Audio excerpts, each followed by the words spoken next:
Okay, kama kawaida huu ni mtaa wa Dandora Kakamega, na kama jinsi unavyotazama ndugu mtazamaji, haya ni maeneo ya hatari hapa Kakamega, na ni maeneo ambayo ukikuja wakati usiofaa utapigwa ngeta, na vile vile usipochunga maeneo haya ya hatari, ukikuja masaa jioni utapigwa ngeta kwa hali ya juu sana.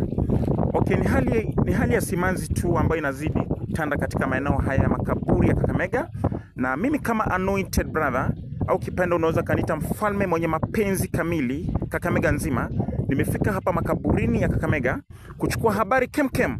Okay, kama jinsi unavyotazama ndugu mtazamaji, unapotazama kamera hii, huu ni mtaa wa hatari sana hapa Kakamega, na ndugu mtazamaji, huu ni mtaa unaojulikana kama makaburi ya Kakamega.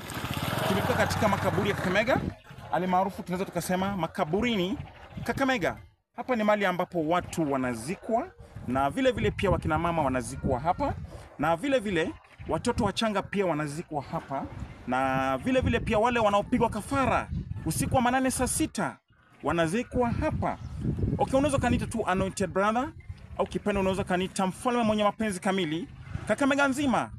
Kwako studioni.